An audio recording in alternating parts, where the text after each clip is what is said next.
အားလုံးပဲမင်္ဂလာပါဒီနေ့ဗီဒီယိုလေးမှာတော့ Synapse application ကနေပြီးတော့ Brad 2ရဲ့အသုံးပြုပုံများကိုအသေးစိတ်ပြောပြသွားမှာဖြစ်ပါတယ် Brad 2ကိုဘယ်နေရာမှာသုံးလဲဆိုတော့ပုံတစ်ပုံလုံးကိုမပြင်ခြင်းပဲကိုပြင်စေခြင်းနဲ့အစိတ်အပိုင်းလေးတွေကိုပဲကွက်ပြီးတော့ပြင်ဆင်တဲ့နေရာမှာအသုံးပြုပါတယ် Brad 2မှာဘာတွေပြင်ဆင်လို့ရမလဲဘယ်လိုလုပ်လို့ရနိုင်မလဲဆိုတာကိုသိဖို့အတွက်စတင်အသုံးပြုပါမယ်Synapse software ကိုဝင်ပါမယ်အဲ့ဒီမှာကိုပြင်ခြင်းတဲ့ပုံတစ်ပုံကိုကျွန်တော်တို့ရွေးချယ်လိုက်မှာဖြစ်ပါတယ်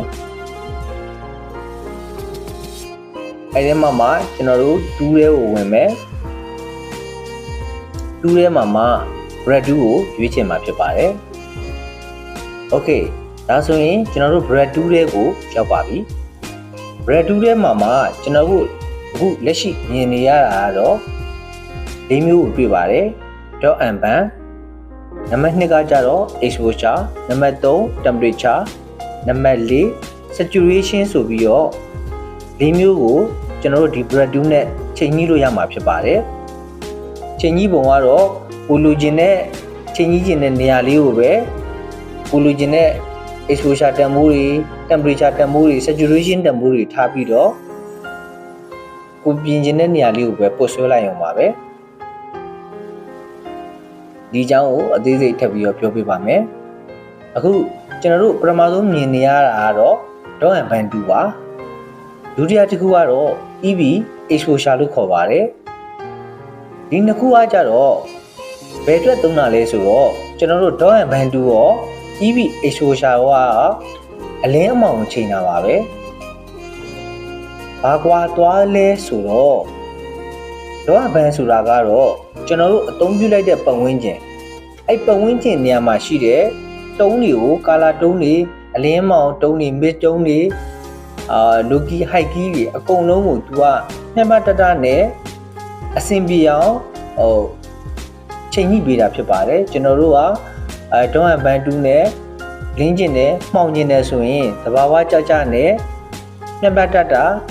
အလင်းအမောင်ကိုချိန်ပေးတဲ့တူဖြစ်ပါတယ်ဒေါန်ဘန်ဆိုတာကတော့နောက်တစ်ခုကကြတော့ EV exposure ပါ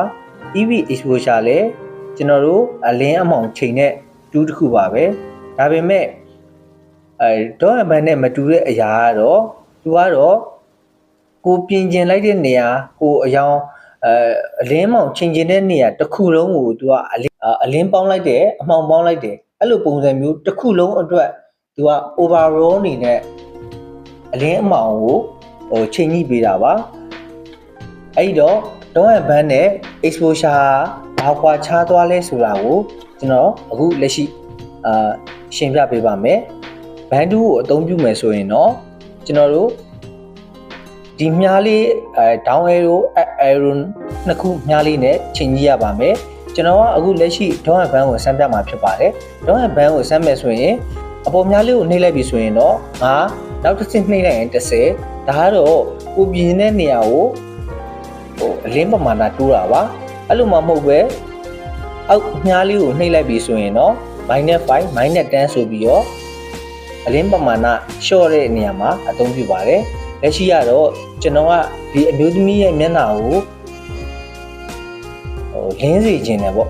အလင်းတန်ဖိုးတိုးပါမယ် exposure ကိုတင်ပေးပါမယ်30ဆိုရင်များများကျန်းသွားမှာဆိုလို့9နဲ့ပဲထားပြီးတော့ချိန်ညှိပါမယ်ဒါကတော့ကျွန်တော် dot and ban 2ကို9နေရာမှာထားပြီးတော့ချိန်ညှိရပါကိုလူချင်းတဲ့နေရာဒီမျက်နှာနဲ့ခန္ဓာကိုယ်အသားရည်ပေါ်တဲ့နေရာလေးကိုပဲကျွန်တော်ချိန်ညှိရဖြစ်ပါတယ်ဒီတိုင်းချိန်ညှိလိုက်တာမသိတာပဲမဲ့ကိုချိန်ညှိလိုက်တဲ့ပမာဏဘယ်နေရာတွေကိုကိုချိန်ကြီးမိလိုက်လဲဆိုတာကိုသိချင်ဒီညာဘက်တောင်အောက်ကမျက်လုံးလေးကိုနှိပ်လိုက်ပြီဆိုရင်ဒါကိုပို့ဆွဲလိုက်တဲ့နေရာတွေပေါ့နော်ပို့ဆွဲလိုက်တဲ့နေရာပြင်ကျင်တဲ့နေရာတွေကိုဒီနေရာမှာအနီရောင်လေးနဲ့ပြပေးတာဖြစ်ပါတယ်ကိုလူချင်းတဲ့နေရာလေးတွေကိုပို့ဆွဲလိုက်ပြီဆိုရင်ပို့ဆွဲလိုက်တဲ့နေရာလေးတွေကလက်ရှိအနီရောင်လေးတွေဖြစ်နေပါတယ်မျက်လုံးကိုပြန်ပိတ်လိုက်လို့ရပါတယ်ကိုကတကယ်လို့ဒီပုံပြင်ဆင်ထားတဲ့အရာကို before and after ကြည့်ရင်လည်းဆိုရင်တော့အပေါ်ညာဘက်ထောင်းမှာရှိတဲ့ before and after လေးကိုနှိပ်လိုက်ပြီဆိုရင်လည်းကိုပြင်ထားတဲ့ပုံကို ကြည့်လို့ရပါတယ်ဒါဆိုရင်တော့ကျွန်တော်ဒီကောင်မလေးရဲ့မျက်နှာနဲ့အသားကြီးကိုပဲအလင်းတင်ပေးလိုက်တာဖြစ်ပါတယ်တော့ဘန်တူသုံးလိုက်တာပါအဲ့လိုမှမဟုတ်ပဲကိုကလက်ရှိတင်လိုက်တဲ့အလင်းအမောင်ကိုမကြိုက်တော့ဘူးပြန်ဖြတ်ချင်တယ်ဆိုရင်တော့ဒီ up arrow နဲ့ down arrow ကြားထဲမှာအလေတက်တက်မှာရှိတဲ့ eraser ဆိုတာရှိပါတယ်အဲ့ဒါလေးမှာထားပြီးတော့ကျွန်တော်တို့ခုနကပြင်လိုက်တဲ့နေရာတွေကိုပြန်ပြီးတော့ပုတ်ပြီးတော့ဆွဲလိုက်ပြီဆိုတာ ਨੇ ခုနကကျွန်တော်တို့ပြင်ထားတဲ့တော့ဘန်တူကိုအလင်းတင်ထားတဲ့အရာတွေကပြန်ပြီးတော့ပြတ်သွားမှာဖြစ်ပါတယ်โอเคဒါခုနကတော့ကျွန်တော်အလင်းကိုတင်လိုက်တာပေါ့နော်အခုဒီပုံကိုပဲခုနလိုပဲအလင်းပြန် short ပြပါမယ် down arrow ကိုနှိပ်မယ် -5 -10 -5 လောက်နဲ့ပဲကျွန်တော်ပြင်ပါမယ်ခုနလိုပဲဒီအသားကြီးကိုပဲကျွန်တော်တော့မန်2နဲ့မှောင်တဲ့ဘက်ကိုသွားပါမယ်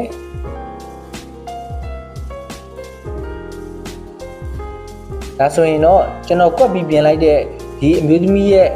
မျက်နှာအသားရည်တွေကအနက်ဖက်မှောင်တဲ့ဘက်ကိုရောက်သွားတာကိုတွေ့ပါလိမ့်မယ်ကျွန်တော်ပြင်ဆင်လိုက်တဲ့ area ပမာဏဘယ်နေရာလဲဆိုတာကိုသိချင်ရင်နှလုံးလေးအဖွင့်ပိတ်လုပ်ပြီးတော့ကြည့်လို့ရပါတယ်ပြင်လိုက်တဲ့ပမာဏနဲ့မူရင်းပြင်လိုက်တဲ့ပုံနဲ့မူရင်းပုံကွာခြားချက်ကိုကြည့်ချင်ရင် before and after အပေါ်မှာနှိပ်ကြည့်လို့ရပါတယ်โอเคအခုကျွန်တော်တို့ပြင်လိုက်တာလှလားမလှဘူးမလှတဲ့အတွက်ကျွန်တော်တို့အခုလက်ရှိပြင်လိုက်တဲ့ပြင်လိုက်တဲ့ဒေါင်းဘန်2ကိုကျွန်တော်တို့ပြန်ဖြတ်ပါမယ်ဖြတ်မယ်ဆိုရင်ဒေါင်းဝဲတို့အဲတို့ဂျားထဲမှာရှိတဲ့နှိပ်ရင်းနဲ့ eraser ဆိုတဲ့နေရာမှာထားမယ်ထားပြီးသွားရင်တော့ခုနကကျွန်တော်တို့ပြင်ထားတဲ့ဟာဒီမှာအနီ area မျိုးလုံးလေးဖွင့်ပြလို့နိုင်ပေါ်လာရင်เนาะအဲ့ area လေးကိုကျွန်တော်ပြန်ဖြတ်လိုက်ပါမယ်โอเคဖြတ်လိုက်ပြီဆိုရင်တော့မူရင်းပုံအတိုင်းပြန်ရပြီဖြစ်ပါတယ်ဒါကတော့ဒေါင်းဘန်အသုံးပြုပုံမှာအဲ့ဒီလိုပဲနောက်တစ်ခုကတော့ EV exposure ပါ EV exposure ဆိုရင်လည်းဒီတိုင်းမှာပဲဒေါင်းဘန်နဲ့ကွာခြားမှုအများကြီးမရှိပါဘူး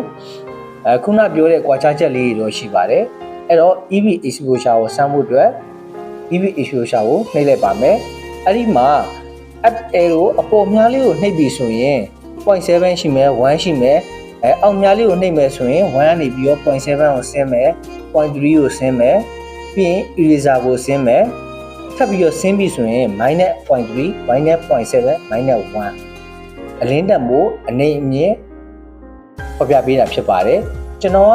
ဒီအမျိုးသမီးခန္ဓာကိုယ်တစ်ခုလုံးကိုကျွန်တော်ကလင်းကျင်တဲ့ဆိုတဲ့အနေအထားမျိုးလုပ်မယ်ဆိုရင်ကျွန်တော်ကအလင်းတက်မှုမြင့်လိုက်မယ် 0.3 လား 0.7 လား 1 လား 0.7 လောက်နဲ့ထားပြီးတော့လက်ရှိစမ်းကြည့်ပါမယ်လူတစ်ကိုယ်လုံးကိုကျွန်တော်က exposure တင်မယ်ပေါ့နော်အဲ့တော့လူတစ်ကိုယ်လုံးကိုကျွန်တော်ကအိမ်မှာ light ပို့ဆွဲလိုက်ပါမယ်ဒါအနီလေးပြတယ်ဆိုတာကျွန်တော်မျိုးလုံးကိုဖွင့်ထားလို့ပါပိတ်လိုက်လဲရတယ်ပေါ့နော်ပိတ်လိုက်ရင်တော့ပိုသိတာတယ်ဒါဆိုရင်တော့ तू ကကိုပြင်လိုက်တဲ့ area တစ်ခုလုံးကို exposure မြင့်ပေးမှာဖြစ်ပါတယ် exposure မြင့်ပေးမှာဖြစ်ပါတယ်ဒါဆိုရင် before and after ကြည့်ကြည့်ပါကိုကလူကိုတစ်ကိုယ်လုံးကိုပဲ exposure တင်ပြီးတော့ကြံတဲ့ background တွေဘာတွေကို exposure ဘာမှမထိပါဘူးဒါ exposure ကွက်ပြီးတော့တင်တာပါ exposure ဘန်တူတွေကနေပြီးတော့ exposure မှာထားပြီးတော့အလင်းကိုကွက်တင်တာပါဒီဟာကိုမကြိုက်ဘူးဆိုရင်လည်းခုနကသုံးပြုသလိုပဲ downward တို့ဂျားထဲမှာရှိတဲ့ minus plus ဂျားထဲမှာ eraser ဆိုတာလေးရှိပါတယ်အဲ့နေရာမှာထားပြီးတော့ကိုပြင်ခဲ့တဲ့နေရာကိုပြန်ဖြတ်ပစ်လို့ရပါတယ်โอเคဒါဆိုရင်တော့မူရင်းပုံတိုင်းပြန်ဖြစ်ပါပြီကိုကခုနကလင်းလိုက်တာအဲ့လိုလင်းလိုက်တာမဟုတ်ဘဲနဲ့မှောင်မြင်နေဆိုရင်လည်း exposure ကို minus ထားပြီးတော့ကိုလူကျင်တဲ့မှောင်မြင်တဲ့နေရာလေးတွေပဲကွက်ပြီးမှောင်လို့ရပါတယ်ဥပမာကျွန်တော်ကဒီနောက်ကတိုက်နေရန်တွေကိုမှောင်စေခြင်းတယ်အဲဆိုရင် exposure ကို minus ထားပြီးတော့အဲ့တိုက်နေရန်လေးနေရာတွေကိုလိုက်ပို့လိုက်လို့ရပါတယ်ကိုက detail လိုချင်တယ်ဆိုရင်တော့ပုံပုံနည်းနည်းချဲ့ပါပုံပုံချဲ့ပြီးတော့ကိုလိုချင်တဲ့နေရာလေးတွေကိုလိုက်ပို့တည်တည်ချာချာလေးလိုက်ပို့ပြီးလို့ရပါတယ်ဒါကျွန်တော်ကနောက်ကနေရန်တွေကိုပဲနေရန်တွေကိုပဲအဓိကမှောင်စီချင်တာဖြစ်တဲ့အတွက်နေရန်လေးတွေကိုပဲလိုက်ပို့ပါတယ် ဒါအမြန်လုပ်ပြတာဖြစ်တော့တယ်နော်ဘေးကတော့အနေပါအပင်တွေပါထိရရှိရပေါ့ကိုအခုလက်ရှိကျွန်တော်လုပ်ထားတဲ့ exposure ချထားတဲ့နေရာဘယ်နေရာတွေထိလဲဆိုရင်မျိုးလုံးလေးဖွင့်ကြည့်လိုက်ရင်အနီး area ထိထားပါဒီအမျိုးသမီးရဲ့မျက်နှာမှာတော့ဒါထိထားလို့မျက်နှာတော့မဲနေပါတယ်ခုနကပွင့်ရင်းနဲ့ပေါ့နော်မျက်နှာနဲ့ထိသွားတယ်ပြီးပခုံးသားလေးထိသွားတယ်အဲ့တော့မျက်နှာနဲ့ပခုံးသားလေးပါမဲသွားတယ်ပေါ့နော်သူကမိုင်းနဲ့ထားလိုက်ပြီဆိုရင်မဲတံမိုးပေါင်းတဲ့ပုံစံမျိုးပလက်ထားလိုက်ပြီဆိုရင်အဖြူတံမိုးပေါင်းတဲ့ပုံစံမျိုးပါ exposure ဆိုတာကတော့ okay ဒါကတော့ခုနကကျွန်တော်နောက်ကတိုက်ကို exposure ချပြီးတော့ပြင်လိုက်တဲ့ပုံမှာမူရင်းပုံကြည့်ကျင်တယ်ဆိုရင် before and after နော်တော့ကြည့်လို့ရပါတယ်ကျွန်တော်ပြင်လိုက်တာမလှတဲ့အတွက်ကျွန်တော်မကြိုက်ပါဘူးအဲ့တော့ပြင်ဖြတ်ပါမယ်ဖြတ်မယ်ဆိုရင်လေအလဲdownward row arrow နှစ်ခု minus နဲ့ plus ကြားထဲမှာ eraser ဆိုတာရှိတယ်အဲ့ဒါလေးနှိပ်ပြီးတော့ကိုပြင်လိုက်တဲ့အရာကိုပြင်ဖြတ်လို့ရပါတယ်ကျွန်တော်ပြင်ဖြတ်လိုက်ပါမယ် okay ဒါဆိုရင်တော့ eraser အသုံးပြုပုံကိုလည်းသိမှထင်ပါတယ် red 2မှာ EB နဲ့ dot and band အသုံးပြုပုံနှစ်ခုကိုတော့ကောင်းကောင်းကြီးသိမယ်လို့ညွှန်လဲပါတယ်နောက်တစ်ခုဆက်သွားပါမယ်နောက်တစ်ခုကတော့ temperature ပါ temperature ကတော့မိတ်ဆွေတို့သိတဲ့အတိုင်းပါပဲကျွန်တော်တို့ပုံတစ်ပုံရဲ့ပုံတစ်ပုံကိုအဝါရောင်ဘက်လိမ္မော်ရောင်ဘက်သွားတဲ့ကာလာ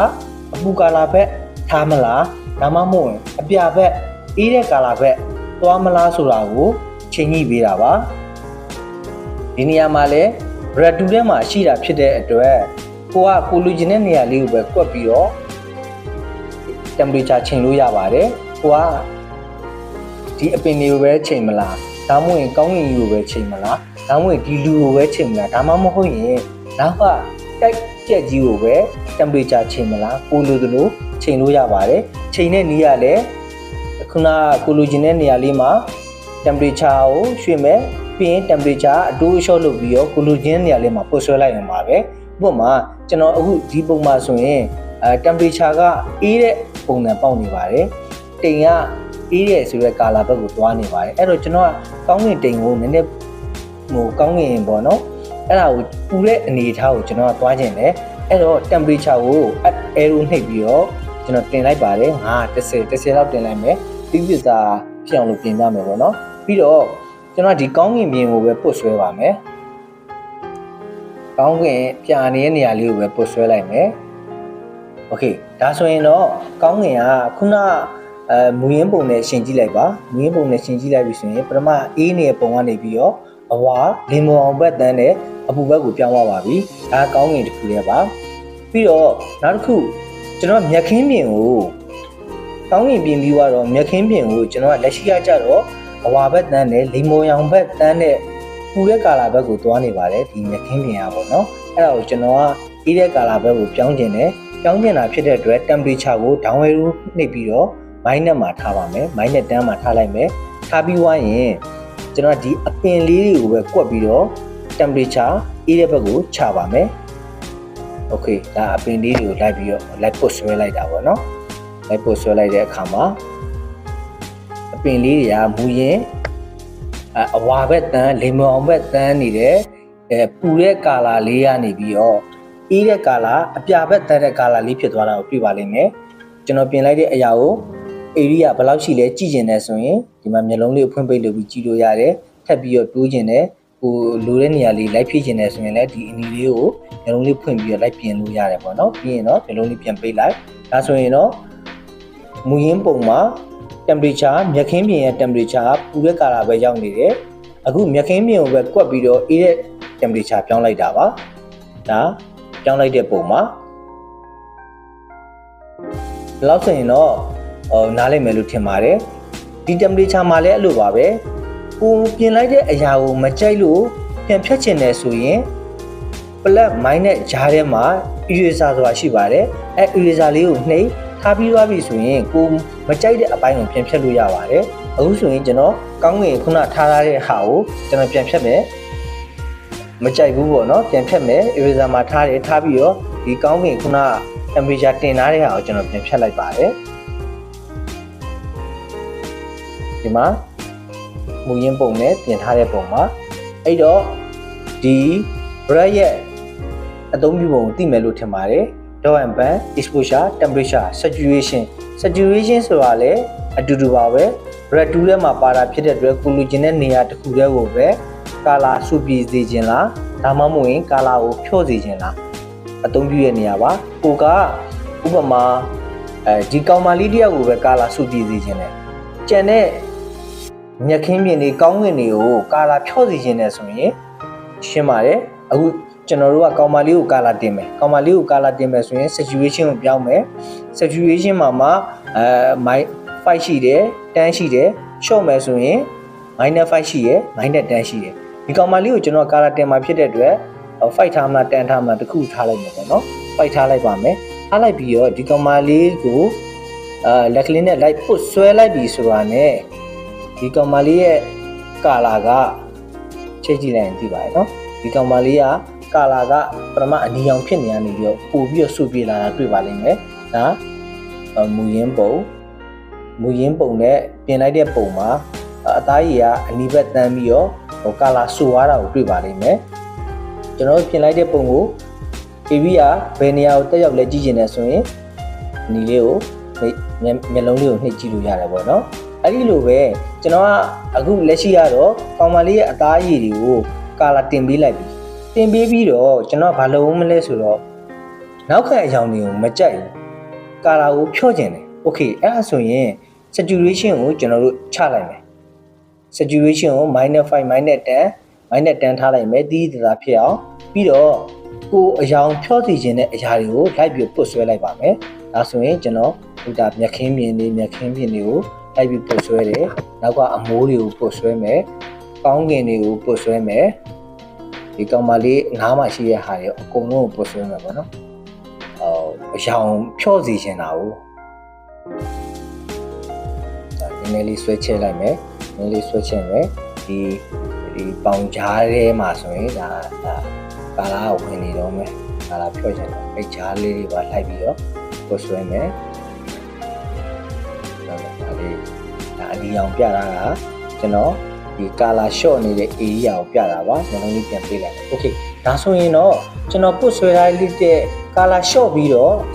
ပုတ်ဆွဲလိုက်တဲ့နေရာတိုင်းမှာကာလာကရော့ကျသွားတာကိုတွေ့ပါလိမ့်မယ်ကောင်မလေးတယောက်ရဲ့ကာလာလေးနဲ့ကြံခဲ့တယ်ကာလာဆူဆူပြင်းနဲ့ကြံခဲ့တယ်ကြံတဲ့အဝင်းကျင်တွေကတော့ short လိုက်တာဖြစ်တဲ့အတွက်ကာလာရောကျသွားတာတွေ့ရပါလိမ့်မယ် before and after ကြည့်ပါ okay ကျွန်တော်မကြိုက်လို့အခုပြင်လိုက်တဲ့ဟာတွေကိုဖြတ်မယ်ဆိုရင် saturation ကိုဖြတ်မယ်ဆိုရင်လည်းဒီနှစ်ခုကြားထဲမှာ eraser ဆိုတာလည်းရှိပါတယ် saturation မှာလည်း eraser ပါပါတယ်အဲ့ဒီမှာကျွန်တော် background ကိုblack and white ပုံစံမျိုးဖြစ်နေတာ color ရောနေရမကြိုက်ဘူးဆိုရင်ခုနကဖြတ်ထားတဲ့ဟာကိုကျွန်တော်ဒီမှာလိုက်ပြီးဖြတ်လိုက်မယ်ခုန saturation short ထားတဲ့ဟာကိုပုတ်ဆွဲပြီးတော့လိုက်ပြန်ဖြတ်လိုက်ရင်ကျက်သွားပါပြီ okay ဒါဆိုရင်တော့ကျွန်တော်ပြန်ဖြတ်လိုက်တဲ့ပုံမှာ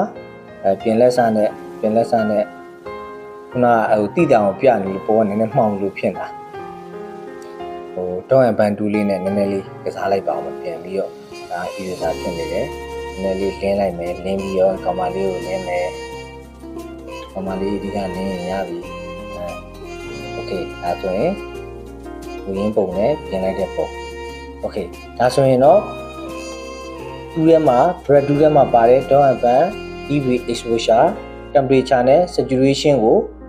ဘယ်လိုအသုံးပြုလဲဆိုတာကိုကောင်းကောင်းသဘောပေါက်လောက်မယ်လို့ထင်ပါတယ်တကယ်၍မရှင်းတာရှိတယ်ဆိုရင်ကြည့်ချင်တာတွေရှိတယ်ဆိုရင်တော့ဒီဗီဒီယိုရဲ့ comment အောက်မှာမေးနိုင်ပါတယ်နောက်ဗီဒီယိုတွေမှာလည်းဒီစနက်စီတူးတွေကနေပြီးတော့အခြားအသုံးဝင်တဲ့တူးတွေအကြောင်းကိုဆက်လက်တင်ဆက်ပေးသွားမှာဖြစ်ပါတယ်အားလုံးကိုကျေးဇူးအများကြီးတင်ပါတယ်